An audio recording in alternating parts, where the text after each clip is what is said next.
Hi friends, welcome back to my channel Fazi Muhammad. 2025 നിങ്ങളെപ്പോലെ ഞാനും ചിന്തിച്ചിട്ടുണ്ട് എങ്ങനെയൊക്കെ ഇൻകം ജനറേറ്റ് ചെയ്യാൻ പറ്റും. വലിയൊരു ഇൻകം ഒന്നും കിട്ടേണ്ട ആവശ്യമില്ല, ചെറിയൊരു ഇൻകമെങ്കിലും നമുക്ക് കിട്ടാൻ എന്താണ് ചെയ്യാൻ പറ്റുക. കയ്യിൽ ചെറിയ എമൗണ്ട് ഉണ്ടെങ്കിൽ നമ്മൾ എന്ത് ചെയ്യും, പല ഓൺലൈൻ പ്ലാറ്റ്ഫോമുകളിലൊക്കെ കൊണ്ടുപോയിട്ട് ഇൻവെസ്റ്റ് ചെയ്തിട്ട് അതും കളയും.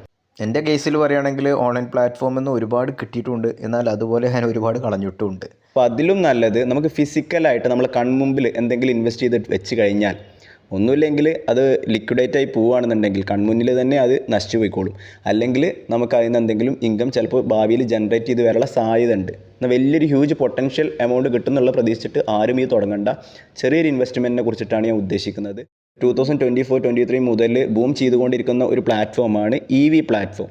ഇതിൽ നമുക്ക് വലിയ ഇൻവെസ്റ്റ്മെൻറ്റും ചെയ്യാം, എന്നാൽ ചെറിയ ഇൻവെസ്റ്റ്മെൻറ്റിലും ചെയ്യാൻ പറ്റുന്ന പല ഓപ്ഷൻസ് ഉണ്ട്. അപ്പോൾ നമ്മുടെ മുമ്പിൽ ഇന്നുള്ളത്, ഞാനൊരു ചെറിയ ചാർജിങ് സ്റ്റേഷന് സെറ്റപ്പ് ചെയ്യാൻ ഉദ്ദേശിക്കുന്നുണ്ട്. വലിയ ചാർജിങ് സ്റ്റേഷനിലോട്ട് ഞാനും പോയതാണ്. അതിൻ്റെ ഇൻവെസ്റ്റ്മെൻറ്റിൻ്റെ കാര്യങ്ങളൊക്കെ കേട്ടപ്പോൾ നമ്മളെ കൊണ്ട് സാധിക്കില്ല. അപ്പോൾ അതുകൊണ്ടാണ് ഇപ്പോൾ ചെറിയ തരത്തിൽ ഇൻവെസ്റ്റ് ചെയ്യുക എന്നുള്ളത് ഞാനും ഉദ്ദേശിച്ചത്. വീടിന് മുമ്പിൽ സൈഡിലൊരു ചെറിയൊരു പ്ലോട്ട് ഉണ്ട്. ആ പ്ലോട്ടൊക്കെ ശരിയാക്കി എടുത്തു. ഇനി അതിലോട്ട് ചെറിയ ഒരു ബൈക്ക് ചാർജിങ് സ്റ്റേഷൻ സെറ്റപ്പായി കൊണ്ടുവരാൻ ഉദ്ദേശിക്കുന്നുണ്ട്. പിന്നീട് അത് ഒരു ഗ്രോത്ത് വന്നതിന് ശേഷം നമുക്ക് വലിയ ചാർജറും കാര്യങ്ങളൊക്കെ സെറ്റപ്പ് ചെയ്തിട്ട് അതിൽ തന്നെ ആ ഇൻവെസ്റ്റ്മെൻറ്റ് വലുതാക്കി എടുത്തിട്ട് പിന്നെ നമുക്ക് ഒരു കാർ ചാർജിങ് സ്റ്റേഷൻ ആക്കി എടുക്കാം എന്നുള്ള ഒരു ചിന്താഗതിയിലാണ് 2025 നമ്മൾ മുന്നോട്ട് പോകാൻ ഉദ്ദേശിച്ചിട്ടുള്ളത്. ബോൾട്ട്, ചാർജ് മോഡ് ഇങ്ങനെയുള്ള ഒരുപാട് കമ്പനികളുണ്ട്. ഇവരുടെ കയ്യിൽ ചെറിയ ചെറിയ മെഷീൻസുകളുണ്ട്. 3.3 കിലോ വാട്ടിൻ്റെ ഒരു സാധാരണ നമ്മുടെ വീട്ടിലുള്ള AC പവർ പ്ലഗ് ആണ്. ഇതിൽ സ്ലോ ചാർജ് ചെയ്യാൻ പറ്റും. ഏതൊരു വണ്ടിയുടെയും കൂടെ നമുക്ക് അവരുടെ പോർട്ടബിൾ ചാർജസ് കൈ കിട്ടുന്നുണ്ട്. അതൊരു 16 ആമ്പ് അങ്ങനെയുള്ള ഒരു ചെറിയ ചാർജറാണ്. അതിൽ 3 പിൻ പവർ പ്ലഗ് സോക്കറ്റാണ് വരുന്നത്. അത് നമുക്ക് ഡയറക്റ്റ് നമ്മളെ വീട്ടിലുള്ള പവർ പ്ലഗിൽ കണക്ട് ചെയ്തിട്ടാണ് സാധാരണ ആൾക്കാർ ചാർജ് ചെയ്യാറ്.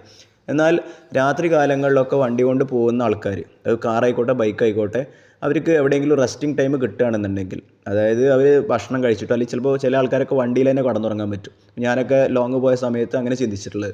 അപ്പോൾ അങ്ങനെ വണ്ടിയിലൊക്കെ കടന്നുറങ്ങാം, അല്ലെങ്കിൽ എവിടെയെങ്കിലും നിർത്തിയിട്ട് പോകാം എന്നുള്ള ചിന്താഗതിയൊക്കെ ഉള്ള ആൾക്കാരാണെങ്കിൽ, നമ്മുടെ വീടിൻ്റെ അടുത്ത് ചെറിയൊരു സ്പേസ് ഉണ്ടെങ്കിൽ അവിടെ ഈ സിസ്റ്റം നമ്മൾ വെച്ച് കൊടുക്കുകയാണെന്നുണ്ടെങ്കിൽ, അപ്ലിക്കേഷൻ വഴിയാണ് കസ്റ്റമേഴ്സ് ഇത് സെർച്ച് ചെയ്ത് വരിക. നമ്മൾ ആ പ്ലോട്ടും കാര്യങ്ങളും നമ്മൾ എൻഹാൻസ് ചെയ്ത് കാണിച്ചു കൊടുക്കേണ്ട ആവശ്യമൊന്നുമില്ല. ഈ അപ്ലിക്കേഷൻ വഴി അവർ തിരഞ്ഞ് നമ്മുടെ ചാർജിങ് സ്റ്റേഷനിലോട്ട് എത്തിക്കോളും.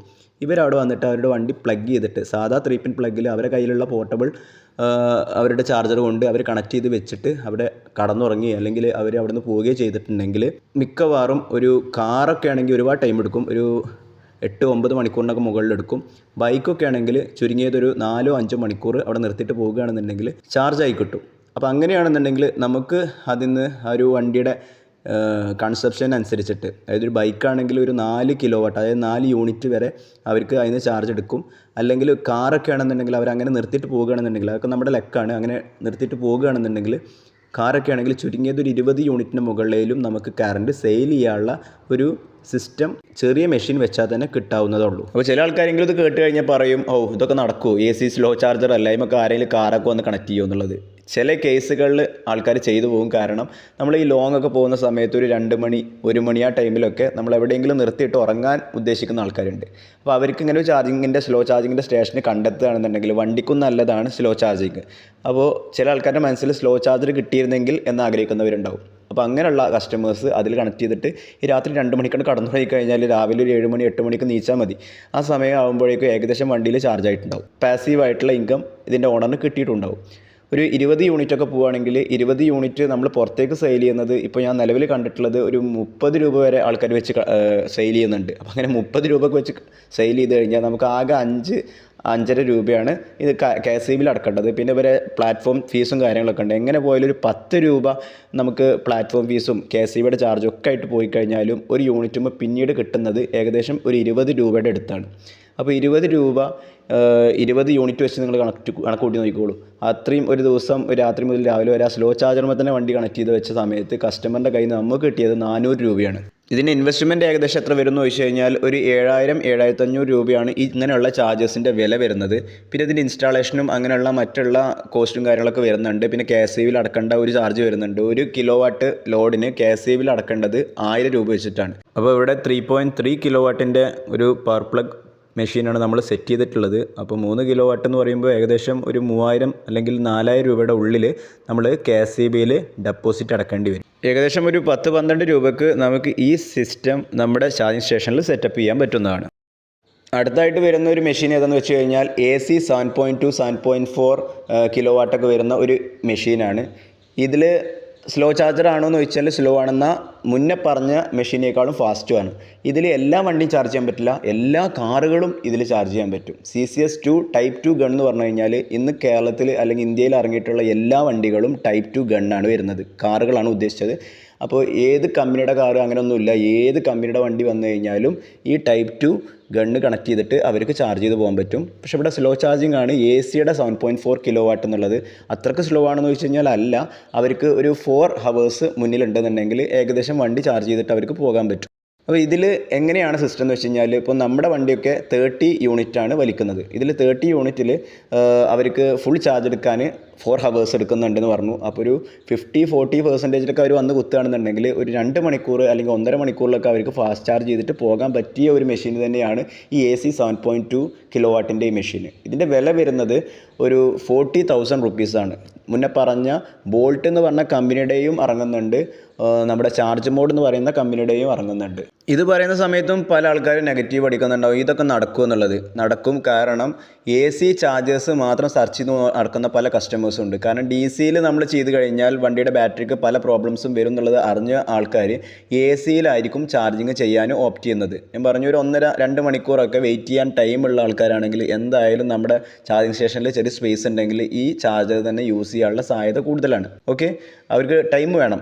കൂടുതലും ഈ വർക്ക് നടക്കുക രാത്രികളിലായിരിക്കും എന്നാണ് ഞാൻ ഉദ്ദേശിക്കുന്നത്. രാത്രി വന്ന് കടന്നുറങ്ങി പോകുന്ന ആൾക്കാരാണെങ്കിൽ അവിടെ ചെറിയ സ്പേസ് ഉണ്ടെങ്കിൽ ഈ മെഷീൻ വെച്ച് കഴിഞ്ഞാലും നമുക്ക് ഭാവിയിൽ ബെനിഫിറ്റ് കിട്ടും എന്നുള്ളതിൽ സംശയമില്ല. പിന്നീട് ഈ മെഷീൻ്റെ മറ്റൊരു സാധ്യത എന്താണെന്ന് വെച്ച് കഴിഞ്ഞാൽ റാപ്റ്റ് HV എന്ന് പറഞ്ഞിട്ട് ഹൈ വോൾട്ടേജ് എന്ന് പറഞ്ഞ ഒരു ബൈക്ക് ഇന്ന് ഇന്ത്യയിൽ ഇറങ്ങിയിട്ടുണ്ട്. അതിൻ്റെ ഗണ്ണ് വരുന്നത് ഈ ടൈപ്പ് 2 CCS2 ഗണ്ണ് തന്നെ, അതായത് കാറിൻ്റെ അതേ ഗണ്ണ് തന്നെയാണ് ഈ ബൈക്കിന് വന്നിട്ടുള്ളത്. ഈ ബൈക്കിൻ്റെ കമ്പനി പറയുന്നത് ഏതൊരു കാർ ചാർജിങ് സ്റ്റേഷനിൽ നിന്നും അവർക്ക് DC ചാർജിങ് ഫാസ്റ്റായിട്ട് ചെയ്ത് പോകാനുള്ളൊരു സാധ്യത ഉണ്ട് എന്ന് പറയുന്നുണ്ട്. അപ്പോൾ ഞാൻ മനസ്സിലാക്കിയത് നമ്മുടെ കയ്യിൽ ഈ AC ഫാസ്റ്റ് ചാർജർ ആണെങ്കിൽ പോലും കാറിന് നമ്മൾ പറഞ്ഞു ഏകദേശം 2 മണിക്കൂർ കൊണ്ടൊക്കെ 50% അവർക്ക് ചെയ്തു പോകാൻ കഴിയുന്നുണ്ട് എന്ന് പറഞ്ഞു, 30 യൂണിറ്റുള്ള ഒരു കാറിന്. അപ്പോൾ ഈ ബൈക്കിലൊക്കെ വരുന്നത് ഒരു 8 യൂണിറ്റോ അല്ലെങ്കിൽ 10 യൂണിറ്റൊക്കെ ആവശ്യം ഉണ്ടാവുള്ളൂ. അപ്പോൾ അവർക്കിത് കണക്ട് ചെയ്ത് പോകുകയാണെന്നുണ്ടെങ്കിൽ 1 മണിക്കൂർ തന്നെ മതിയാവും. ഈ ബൈക്കിലോട്ട് ഈ ചാർജറിൻ്റെ ടൈപ്പ് 2 ഗണ്ണ് കണക്ട് ചെയ്ത് കഴിഞ്ഞാൽ 1 മണിക്കൂർ കൊണ്ട് അവർക്ക് ഫുൾ ചാർജ് ചെയ്തിട്ട് പോകാനുള്ള സാധ്യത ഉണ്ട്. അപ്പോൾ നാളെ മറ്റന്നാൾ ബൈക്കുകളിലൊക്കെ കാറിൻ്റെ ചാർജസ് ഇതുപോലെ വരികയാണെന്നുണ്ടെങ്കിൽ, ഇപ്പോൾ ഒരു കമ്പനി ഇറക്കിയല്ലോ, ഭാവിയിലോട്ട് ഇത് വരികയാണെന്നുണ്ടെങ്കിൽ അവർ ഈസി ആയിട്ട് നമ്മുടെ ഈ മെഷീൻസ് യൂസ് ചെയ്ത് തുടങ്ങും. അപ്പോൾ അതിൻ്റെ ഒരു സാധ്യത കൂടിയും ഈ ടൈപ്പ് 2 AC 7.2 കിലോ വാട്ടിൻ്റെ ചാർജറിന് ഉണ്ട് എന്നുള്ളത് മനസ്സിലാക്കുക. അടുത്തൊരു സാധ്യത വരുന്നത് ബൈക്കിൻ്റെ DC ഫാസ്റ്റ് ചാർജിങ്ങിലാണ്. ടൈപ്പ് 6 ടൈപ്പ് 7 എന്നുള്ള ഈ 2 ഗണ്ണുകളാണ് ഏറ്റവും കൂടുതലായിട്ട് ഇപ്പോൾ പോപ്പുലറായിട്ട് ബൈക്കുകളിൽ വരുന്നത്. ടൈപ്പ് 6 കണക്റ്റേഴ്സ് വരുന്ന ബൈക്കുകൾ ഏതൊക്കെയെന്ന് വെച്ച് കഴിഞ്ഞാൽ നമ്മുടെ ഓല ഇലക്ട്രിക്കിൻ്റെ എല്ലാ വണ്ടികളും ടൈപ്പ് 6-ലാണ് വരുന്നത്. പിന്നെ അൾട്രാ വയലറ്റ് എന്ന് പറയുന്നൊരു വെഹിക്കിൾ, പിന്നെ സിമ്പിൾ വൺ എന്ന് പറഞ്ഞിട്ടൊരു പുതിയ കമ്പനി വന്നിട്ടുണ്ട്. അതിൻ്റെ ഒക്കെ ടൈപ്പ് 6 കണക്റ്റേഴ്സാണ്. ഇനി വേറെ വണ്ടികളുണ്ടാവും, നിങ്ങൾക്കത് ഏതൊക്കെയാണെന്നുള്ളത് താഴെ കമൻറ്റ് ചെയ്യാം. ടൈപ്പ് 7-ൽ വരുന്ന വണ്ടികൾ ഏതാണെന്ന് വെച്ച് കഴിഞ്ഞാൽ നമ്മുടെ ഏതർ, പിന്നെ വിഡ, പിന്നെ വരുന്നത് iQube, TVS-ൻ്റെ iQube, ഇതൊക്കെ ടൈപ്പ് 7-ലാണ് വരുന്നത്. അപ്പോൾ ടൈപ്പ് 6-ൻ്റെ മെഷീൻ എവിടെ പോയാലും കിട്ടുമെന്ന് വെച്ച് കഴിഞ്ഞാൽ ഈ ഓല ഇലക്ട്രിക് തന്നെ ഇറക്കുന്നുണ്ട് ഒരു ടൈപ്പ് 6 കണക്റ്റേഴ്സ് വെച്ചിട്ടുള്ള ഒരു DC ഫാസ്റ്റ് ചാർജർ. ഇത് നമുക്ക് ഓൺലൈനിൽ വാങ്ങിക്കാൻ പറ്റും. ഏകദേശം ഒരു 32,000 രൂപയാണ് ചിലവ് വരുന്നത്. ഇത് വാങ്ങിയിട്ട് നമ്മൾ വെക്കുന്ന സമയത്ത് ശ്രദ്ധിക്കേണ്ടത്, ഇത് പബ്ലിക് ആക്കണം എന്നുണ്ടെങ്കിൽ നമുക്ക് വേറെ ഇൻവെസ്റ്റ്മെൻറ്റ് കൂടിയുണ്ട്. അത് ആദ്യം പറഞ്ഞ ബോൾട്ടിൻ്റെ ആ 3.3 പവർ പ്ലഗ് വാങ്ങിച്ചിട്ട് അതിലോട്ട് ഇത് കണക്ട് ചെയ്ത് വെച്ച് കഴിഞ്ഞാലാണ് നമുക്കിത് പബ്ലിക് ആക്കാൻ പറ്റുക. അപ്പോൾ കസ്റ്റമേഴ്സ് ബോൾട്ടിൻ്റെ ആപ്ലിക്കേഷൻ വെച്ച് സെർച്ച് ചെയ്തിട്ട് നമ്മുടെ ചാർജിങ് സ്റ്റേഷനിലോട്ട് വരും. ടൈപ്പ് 6 ഗണ്ണുള്ള ബൈക്കുകളൊക്കെ ഏകദേശം ഒരു 45-50 മിനിറ്റ് കൊണ്ട് ഫുൾ ചാർജ് ചെയ്തിട്ട് പോകാനുള്ള സാധ്യത ഉണ്ട്. അപ്പോൾ ഈ DC മെഷീൻ ആയതുകൊണ്ട് ഇത് ഫാസ്റ്റ് ആയതുകൊണ്ട് തന്നെ ഒരു ദിവസം ഒരു വണ്ടിയൊന്നും അല്ല വരിക, ഒരുപാട് വണ്ടികൾ വന്ന് ചാർജ് ചെയ്ത് പോകാനുള്ള സാധ്യത ഉണ്ട്. പുതിയൊരു സാധ്യത എന്താണെന്ന് വെച്ച് കഴിഞ്ഞാൽ ബോൾട്ട് DC ബ്ലേസ് എന്ന് പറഞ്ഞിട്ട് ഒരു പുതിയ മെഷീൻ കമ്പനി കൊണ്ടുവന്നിട്ടുണ്ട്. ഇതിൽ ഡബിൾ ഗണ്ണാണ് ഈ മെഷീനിൽ വരുന്നത്. ടൈപ്പ് 6 കണക്റ്റേഴ്സും വരുന്നുണ്ട്, ടൈപ്പ് 7 കണക്ടറും വരുന്നുണ്ട്. ഓക്കെ, അപ്പോൾ ഇതിൽ ഒരു സൈഡിൽ നമുക്ക് ഓലയുടെ ടൈപ്പ് 6 കണക്റ്റേഴ്സ് യൂസ് ചെയ്തിട്ട് ചാർജ് ചെയ്യാൻ പറ്റുന്ന വണ്ടികൾ ഇവിടുന്ന് ചാർജ് ചെയ്യാം. മറ്റേ സൈഡിൽ സെക്കൻഡ് ഗണ്ണിൽ ടൈപ്പ് 7 കണക്റ്റേഴ്സ് ഏതർ പോലുള്ള വണ്ടികൾ ഇപ്പുറത്ത് നിർത്തിയിട്ടും ചാർജ് ചെയ്യാം. പക്ഷേ ഇവിടെ ഒരു പ്രശ്നമുണ്ട്, 3 കിലോ വാട്ടാണ് ലോഡ് വരുന്നുള്ളൂ മെഷീന്, ചെറിയ മെഷീനാണ്. അതുകൊണ്ട് തന്നെ രണ്ട് വണ്ടിയും അറ്റ് എ ടൈമിൽ ചാർജ് ചെയ്യാൻ പറ്റില്ല. ഒരു ഒലയുടെ വണ്ടി ഇപ്പുറത്ത് ചാർജ് ചെയ്യുന്നുണ്ടെങ്കിൽ DC ഫാസ്റ്റ് ചാർജറാണ്, ഒരു 45-50 മിനിറ്റ് കൊണ്ട് ഈ വണ്ടി ഫുൾ ചാർജ് ആയിട്ട് അവിടെ നിന്ന് എടുത്ത് പോയി കഴിഞ്ഞാൽ ഏതറിൻ്റെ വണ്ടി അവിടെ വെയിറ്റ് ചെയ്യാൻ സാധ്യത ഉണ്ടെങ്കിൽ അവർക്ക് ചാർജ് ചെയ്ത് പോകാം ടൈപ്പ് 7 കണക്ടറും വെച്ചിട്ട്. അല്ലാതെ അറ്റ് എ ടൈമിൽ ടൈപ്പ് 6ഉം ടൈപ്പ് 7 കണക്ടറും യൂസ് ചെയ്തിട്ട് രണ്ട് വണ്ടി ഒരേ ടൈമിൽ ചാർജ് ചെയ്യാനുള്ള ഒരു ഔട്ട്പുട്ട് ഈ മെഷീനിൽ വരുന്നില്ല. അത് അങ്ങനെയാണ് കമ്പനി സെറ്റ് ചെയ്തിട്ടുള്ളത്. ഓക്കെ, അപ്പോൾ നമുക്ക് രണ്ട് ഗണ്ണുണ്ട്, സാധ്യതയുണ്ട് രണ്ട് വണ്ടി വേണമെങ്കിൽ ചാർജ് ചെയ്യാം. ഒരു വണ്ടി അപ്പുറത്ത് വെയിറ്റിംഗ് ആണെങ്കിൽ ഒരൊറ്റ മെഷീനിൽ തന്നെ നമുക്ക് രണ്ട് വണ്ടി ചാർജ് ചെയ്യാനുള്ള ഒരു ഓപ്ഷൻ കൊണ്ടുവന്നിട്ടുണ്ട്. ഈ മെഷീൻ്റെ കോസ്റ്റ് വരുന്നത് ഏകദേശം 57,000 രൂപയാണ്. വേറൊരു കണക്ടറോ അല്ലെങ്കിൽ വേറെ മെഷീനോ ഇതിൻ്റെ സെപ്പറേറ്റ് പിന്നെ നമ്മൾ പേയ്മെൻറ്റ് ഗേറ്റ്വേക്ക് വേണ്ടിയിട്ട് പബ്ലിക്കാക്കാൻ യൂസ് ചെയ്യേണ്ട ആവശ്യം വരുന്നില്ല. കാരണം ബോൾട്ട് തന്നെയാണ് ഈ മെഷീൻ ഇറക്കിയിട്ടുള്ളത്. ഓക്കെ, ഇനി നിങ്ങൾക്ക് ഒലയുടെ ഫാസ്റ്റ് ചാർജർ മാത്രം ടൈപ്പ് 6 ഗണ്ണ് മാത്രമുള്ള മെഷീൻ മതി എന്നുണ്ടെങ്കിൽ ഒലയുടെ കമ്പനിയിൽ തന്നെ പോയി വാങ്ങിക്കണം എന്നില്ല. നിങ്ങൾക്ക് ബോൾട്ടിൻ്റെ കമ്പനിയിൽ ഇപ്പോൾ ടൈപ്പ് 6 കണക്റ്റേഴ്സ് വരുന്ന സിംഗിൾ ഗണ്ണുള്ള മെഷീനും വരുന്നുണ്ട്. അല്ലെങ്കിൽ ഏതാണ്ട് മെഷീൻ മാത്രം മതി, ടൈപ്പ് 7 ഗണ്ണുള്ള ഒരു മെഷീൻ മാത്രം മതി. അങ്ങനെയാണെന്നുണ്ടെങ്കിലും നിങ്ങൾക്ക് ബോൾട്ടുമായിട്ട് ബന്ധപ്പെട്ട് കഴിഞ്ഞാൽ ബോൾട്ടിൻ്റെ ടൈപ്പ് 7 ഗണ്ണ് വരുന്ന മെഷീൻ ഇപ്പോൾ ഇറങ്ങുന്നുണ്ട്. ഇത് ഇനി ബാക്കിയുള്ള എല്ലാ കമ്പനികളിലും വരാനുള്ള സാധ്യത ഉണ്ട്. ഞാൻ ഈ ടൈപ്പ് 6ഉം ടൈപ്പ് 7ഉം ഉള്ള മെഷീൻ എടുക്കാനാണ് നിങ്ങളോട് ഓപ്റ്റ് ചെയ്യുന്നത്. കാരണം ആകെ ഒരു 10,000 രൂപയുടെ വ്യത്യാസമുള്ളൂ. ഈ രണ്ട് ഗണ്ണും പാടെ വരുന്ന മെഷീൻ വരുന്നുള്ളൂ. അതായത് 57,000 ആണ് തോന്നുന്നുണ്ട്. അപ്പോൾ ഇതും നമ്മുടെ ചാർജിങ് സ്റ്റേഷനിൽ വെക്കുകയാണെന്നുണ്ടെങ്കിൽ കസ്റ്റമേഴ്സ് വരാനുള്ള സാധ്യത കൂടുതലാണ്. കാരണം ഈ രണ്ട് ഗണ്ണിലും ഉള്ള വണ്ടികളാണ് ഇപ്പോൾ നിലവിൽ ഏറ്റവും കൂടുതൽ നമ്മുടെ മാർക്കറ്റിലുള്ളത്. നമ്മുടെ ചാർജിങ് സ്റ്റേഷൻ്റെ ബാക്കിയുള്ള വിശേഷങ്ങളും ഇനി എന്തൊക്കെയാണ് ചാർജിങ് സ്റ്റേഷൻ നമ്മുടെ ഇനി വരും ദിവസങ്ങളിൽ നമ്മൾ അപ്ഡേറ്റ് ചെയ്യാം, നമ്മുടെ വീഡിയോയിലൂടെ അപ്ഡേറ്റ് ചെയ്യാം. നമ്മുടെ ചാർജിങ് സ്റ്റേഷൻ്റെ പണി ഏതുവറ്റായി, എത്രമാത്രം മുന്നോട്ട് പോകുന്നുണ്ട് എന്നുള്ള കാര്യങ്ങളൊക്കെ അടുത്ത വീഡിയോയിൽ ഞാൻ ഇതിൽ അപ്ഡേറ്റ് ചെയ്ത് കൊണ്ടുവരാം. എന്തായാലും എൻ്റെ വീഡിയോ നിങ്ങൾക്ക് ഉപകാരപ്പെടുന്നുണ്ടെങ്കിൽ ലൈക്ക് ചെയ്യാനും സബ്സ്ക്രൈബ് ചെയ്യാനും മറക്കരുത്. അടുത്ത വീഡിയോയുമായി നമ്മൾ തമ്മിൽ കണ്ടുമുട്ടുന്നതുവരെ I am going to signing off. This is your friend Fazi Muhammad.